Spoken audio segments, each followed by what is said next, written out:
Iran ইসরায়েলের যুদ্ধের মাঝে বারে বারে ঘুরে ফিরে উঠে আসছে একটাই প্রশ্ন, সেটা হলো আমেরিকা কি সরাসরি যুদ্ধে অংশ নেবে, হামলা করবে ইরানে?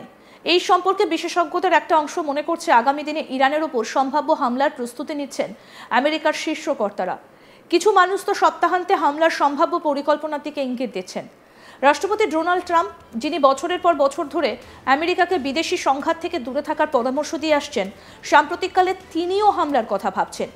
এদিকে এরই মাঝে বাজারগুলো ইতিমধ্যেই ঝুঁকিতে ছিল, সেগুলো সতর্ক হয়ে উঠেছে। বড় বড় বিনিয়োগকারীরা সেই দেশ থেকে বিনিয়োগ তুলে ভারত সহ বিভিন্ন দেশে বিনিয়োগ করতে শুরু করেছেন। ফলে সমস্যায় পড়তে পারে আমেরিকার অর্থনীতি। অন্যদিকে ভারতের অর্থনীতি নতুন করে লাভের মুখ দেখতে পারে। প্রসঙ্গত বলে, বিশ্বের অন্যতম বড় অর্থনীতি ভারতের। বেজিংয়ে নিযুক্ত আমেরিকান রাষ্ট্রদূত বলেন, অনেক গুরুত্বপূর্ণ সরবরাহ শৃঙ্খলকে আবার ফিরিয়ে এনে চীন এবং বিশ্বের সঙ্গে নিজেদের বাণিজ্য সম্পর্ক পুনর্গঠন করতে চায় আমেরিকা। অবাধ বিশ্বায়ন ক্রমবর্ধমানভাবে একক উৎস সরবরাহ শৃঙ্খলের দুর্বলতা তৈরি করেছে।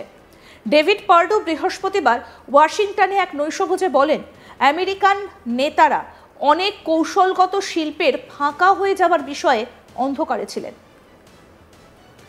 এদিকে ইসরায়েলের প্রধানমন্ত্রী বেঞ্জামিন নেতানিয়াহু অবশ্য আমেরিকার প্রশংসায় পঞ্চমুখ। তিনি বলেন, প্রেসিডেন্ট ট্রাম্প আমেরিকার জন্য খুব ভালো করছেন, আমি তার বিচক্ষণতায় ভরসা রাখি। একজন দারুণ বিশ্বনেতা এবং ইসরায়েলের খুব ভালো বন্ধু। আমরা নিউক্লিয়ার হুমকি ধ্বংস করতে প্রতিশ্রুতিবদ্ধ, আমরা এটা করতে সক্ষম। ট্রাম্প স্পষ্টভাবে জানিয়েছেন যে ইরানের পারমাণবিক অস্ত্র থাকতে পারে না। একই সঙ্গে ইরানকে নিশানা করে ইসরায়েলের প্রধানমন্ত্রী বলেন, তারা নাগরিকদের টার্গেট করছে কারণ তাদের দুষ্কৃতিমূলক শাসন ব্যবস্থা রয়েছে। তারা পারমাণবিক জিহাদ করতে চাইছে, কিন্তু আমরা করতে দেব না। আমরা ভয়ঙ্কর জয়ের প্রক্রিয়ায় রয়েছি। আসুন কি বলছেন বেঞ্জামিন নেতানিয়াহু, শোনাই আপনাদের। President Trump will do what's best for America. I trust his judgment. He's a tremendous friend, a tremendous world leader, a tremendous friend of Israel and the Jewish people. And we will do what we have to do, and we are doing it. We are committed to destroying the nuclear threat, the threat of a nuclear annihilation against Israel. We're able to do it. And we, of course, will make our own determination. But I have to say that the partnership with the United States, the partnership with President Trump, with whom I speak to almost every day, is incredible. I think his resolve, his determination, and his clarity when he says Iran cannot have a nuclear weapon. And for that to take place, Iran cannot enrich uranium. It's as simple as that.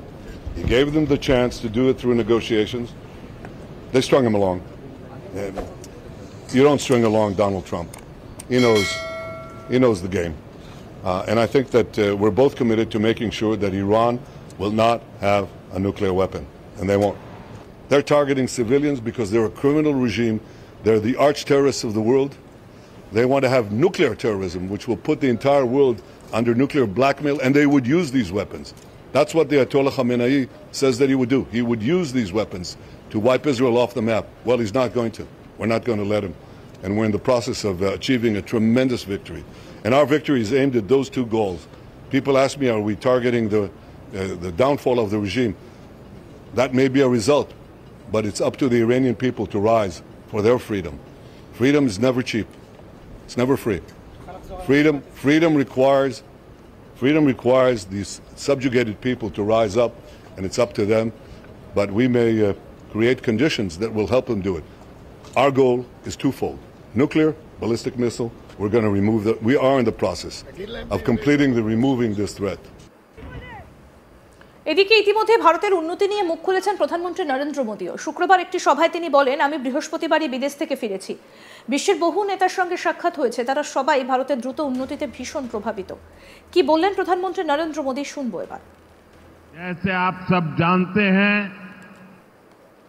मैं कल ही विदेश से लौटा हूं।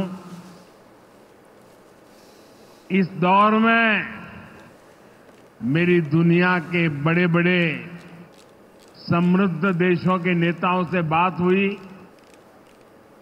सारे नेता भारत की तेज प्रगति से बहुत प्रभावित है। वो भारत को दुनिया की तीसरी बड़ी आर्थिक महाशक्ति बनते देख रहे हैं। ইরান ইসরায়েলের যুদ্ধের মাঝে বারে বারে ঘুরে ফিরে উঠে এসেছে একটাই প্রশ্ন, সেটা হলো আমেরিকা কি সরাসরি যুদ্ধে অংশ নেবে, হামলা করবে ইরানে? এই সম্পর্কে বিশেষজ্ঞদের একটা অংশ মনে করছে আগামী দিনে ইরানের ওপর সম্ভাব্য হামলার প্রস্তুতি নিচ্ছেন আমেরিকার শীর্ষ কর্তারা। কিছু মানুষ তো সপ্তাহান্তে হামলার সম্ভাব্য পরিকল্পনার দিকে ইঙ্গিত দিচ্ছেন। রাষ্ট্রপতি ডোনাল্ড ট্রাম্প, যিনি বছরের পর বছর ধরে আমেরিকাকে বিদেশি সংঘাত থেকে দূরে থাকার পরামর্শ দিয়ে আসছেন, সাম্প্রতিককালে তিনিও হামলার কথা ভাবছেন। এদিকে এরই মাঝে বাজারগুলো ইতিমধ্যে যেগুলো ঝুঁকিতে ছিল সেগুলো সতর্ক হয়ে উঠেছে। বড় বড় বিনিয়োগকারীরা সেই দেশ থেকে বিনিয়োগ তুলে ভারত সহ বিভিন্ন দেশে বিনিয়োগ করতে শুরু করেছেন। ফলে সমস্যায় পড়তে পারে আমেরিকার অর্থনীতি। অন্যদিকে ভারতের অর্থনীতি নতুন করে লাভের মুখ দেখতে পারে। প্রসঙ্গত, বিশ্বের অন্যতম বড় অর্থনীতি ভারতের। বেজিংয়ে নিযুক্ত আমেরিকান রাষ্ট্রদূত বলেন, অনেক গুরুত্বপূর্ণ সরবরাহ শৃঙ্খলাকে আবার ফিরিয়ে এনে চীন এবং বিশ্বের মধ্যে নিজেদের বাণিজ্য সম্পর্ক পুনর্গঠন করতে চায় আমেরিকা। অবাধ বিশ্বায়ন ক্রমবর্ধমানভাবে একক উৎস সরবরাহ শৃঙ্খলের দুর্বলতা তৈরি করেছে। ডেভিড পার্ডো বৃহস্পতিবার ওয়াশিংটনে এক নৈশভোজে বলেন, আমেরিকান নেতারা অনেক কৌশলগত শিল্পের ফাঁকা হয়ে যাবার বিষয়ে অন্ধকারে ছিলেন। এদিকে ইসরায়েলের প্রধানমন্ত্রী বেঞ্জামিন নেতানিয়াহু অবশ্য আমেরিকার প্রশংসায় পঞ্চমুখ। তিনি বলেন, প্রেসিডেন্ট ট্রাম্প আমেরিকার জন্য খুব ভালো করছেন। আমি তার বিচক্ষণতায় ভরসা রাখি। একজন দারুণ বিশ্বনেতা এবং ইসরায়েলের খুব ভালো বন্ধু। আমরা নিউক্লিয়ার হুমকি ধ্বংস করতে প্রতিশ্রুতিবদ্ধ। আমরা এটা করতে সক্ষম। ট্রাম্প স্পষ্টভাবে জানিয়েছেন যে ইরানের পারমাণবিক অস্ত্র থাকতে পারে না। একই সঙ্গে ইরানকে নিশানা করে ইসরায়েলের প্রধানমন্ত্রী বলেন, তারা নাগরিকদের টার্গেট করছে কারণ তাদের দুষ্কৃতিমূলক শাসন ব্যবস্থা রয়েছে। কি বলেছেন বেঞ্জামিন নেতানিয়াহু, শুনবো এবার।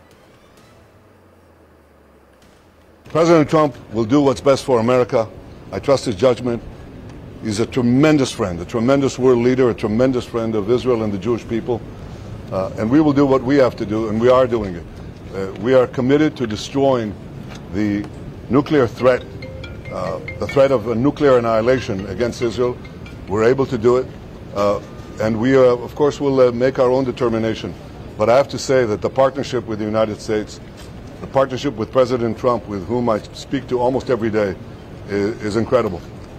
I think his resolve, his determination, and his clarity when he says Iran cannot have a nuclear weapon. And for that to take place, Iran cannot enrich uranium. It's as simple as that.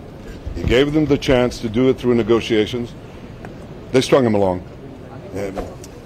You don't string along Donald Trump. He knows the game. And I think that we're both committed to making sure that Iran will not have a nuclear weapon, and they won't. They're targeting civilians because they're a criminal regime. They're the arch terrorists of the world. আরো update পেতে দেখতে থাকুন আজ তাক Bangla. Subscribe করুন, notification পেতে bell button option press করুন, হোয়াটসঅ্যাপেও follow করুন আজ তাক বাংলা।